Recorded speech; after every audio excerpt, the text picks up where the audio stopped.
Hello નમસ્કાર મિત્રો, દરેકનું હાર્દિક સ્વાગત છે મિત્રો. ધોરણ 5 વિષય ગુજરાતી જેની અંદર ચાલો યાદ કરીએ મિત્રો. સંપૂર્ણ સોલ્યુશન જોતા પહેલા ચેનલમાં નવા છો તો ફટાફટ ચેનલને સબસ્ક્રાઇબ કરી તમારા મિત્રોને પણ અવશ્યપણે શેર કરી દેશો. ચાલો શરૂ કરીએ. તો મિત્રો શરૂ કરીએ છીએ, ચાલો યાદ કરીએ. જેની અંદર સૌપ્રથમ આપણે મહાવરો 1 નીચે આપેલા ફકરામાં ખૂટતા શબ્દો કે પ્રત્યય લખી ફકરો પૂર્ણ કરી તેની નીચે આપેલા પ્રશ્નના ઉત્તર લખવાના રહેશે. અમારા ગામમાં એક ડોક્ટર હતા. સમીરભાઈ તેઓ સફેદ કોટ પહેરતા હતા. ડોક્ટર દરેક દર્દીના અવાજ પરથી તેની તકલીફ કેવી છે તેની ખબર પડી જતી હતી. 1 વર્ષ પહેલા ડોક્ટર દવાખાનું બંધ કરી મંદિરમાં જ રહ્યા. સાધુનો વેશ ધારણ કર્યો. ગઈકાલે તેઓ મને મળ્યા હતા. તેઓ કહેતા હતા કે હવે પછી તેઓ બીજા ગામમાં રહેવા જવાના છે. ત્યારબાદ પહેલો પ્રશ્ન છે, ડોક્ટરનું મુખ્ય કાર્ય શું છે? ડોક્ટરનું મુખ્ય કાર્ય બીમારની સેવા કરવાનું છે. બીજો પ્રશ્ન, ડોક્ટર સફેદ કોટ શા માટે પહેરતા હશે? સફેદ રંગ શાંતિનું પ્રતીક હોવાથી ડોક્ટર સફેદ કોટ પહેરે છે. 3, અહીં ડોક્ટર હોશિયાર છે એમ શા પરથી કહી શકાય? તો તે અવાજ પરથી દર્દીની તકલીફ જાણી લેતા, તેથી કહી શકાય કે તેઓ હોશિયાર છે. 4, ડોક્ટર દવાખાનું છોડીને મંદિરમાં કેમ રહેવા લાગ્યા? ડોક્ટર દવાખાનું છોડી સાધુ બની ગયા, તેથી મંદિરમાં રહેવા લાગ્યા. 5, ડોક્ટરે સાધુનો વેશ શા માટે ધારણ કર્યો? ડોક્ટરે હવે સાધુ બની ગયા, તેથી સાધુનો વેશ ધારણ કર્યો. મહાવરો 2 નીચેનો ફકરો વાંચી પ્રશ્નના ઉત્તર લખો. પહેલો પ્રશ્ન છે, મહાશિવરાત્રીના દિવસે કોની પૂજા થાય છે? મહાશિવરાત્રીના દિવસે ભગવાન શંકરની પૂજા થાય છે. 2, આ મેળો કેટલા દિવસ સુધી ચાલે છે? આ મેળો 5 દિવસ સુધી ચાલે છે.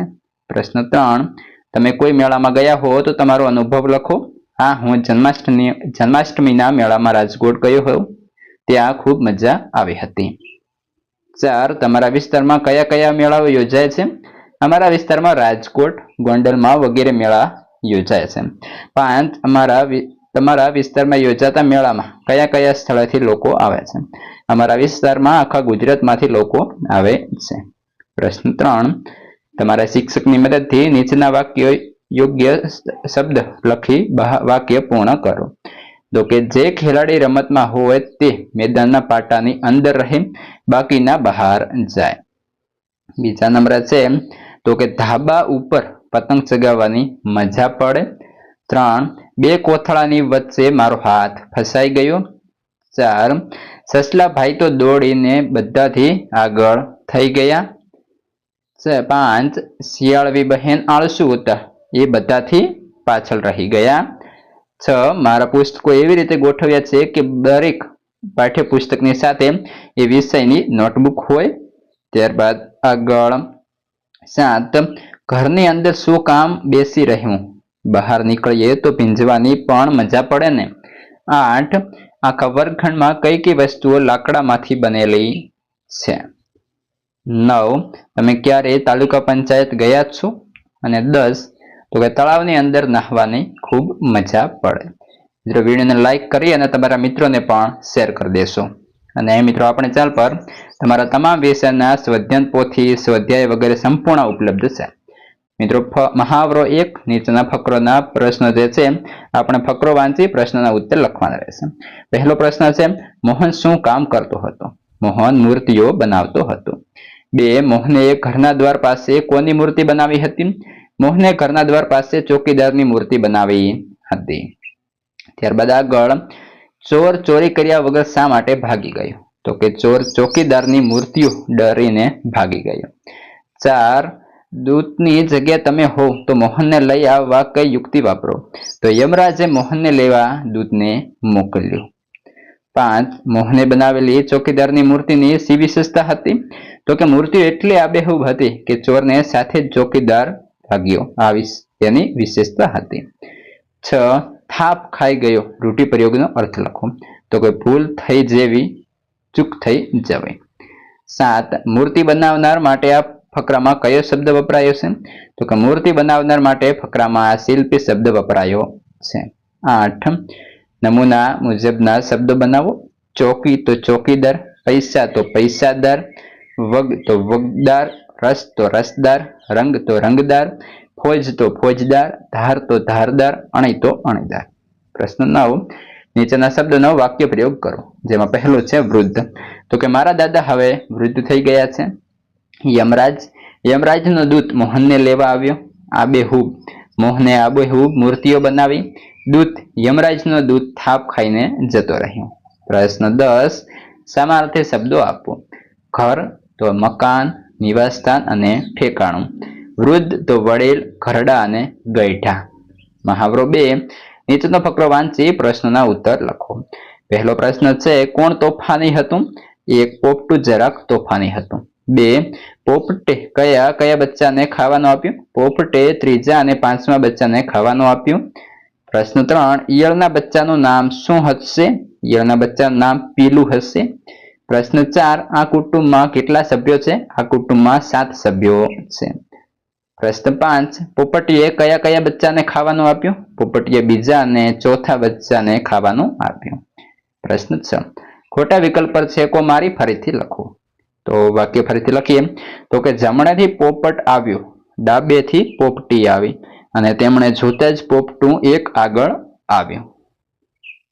પ્રશ્ન 7, કૌંસમાંથી યોગ્ય શબ્દ પસંદ કરી આપણે ખાલી જગ્યા પૂરવાની રહેશે.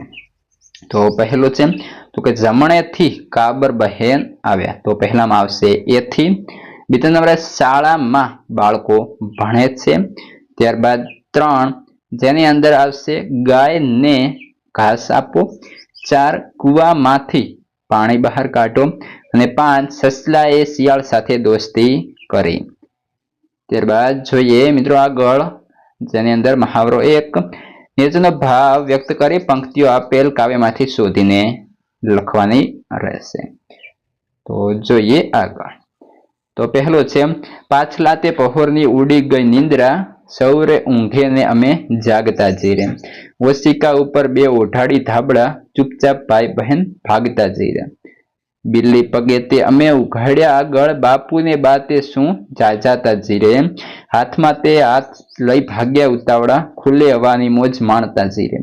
રૂપા તે રંગની રેલી વેરાયેલી, પાસે વહે છે વહેણ વાંકડું જઈ રે.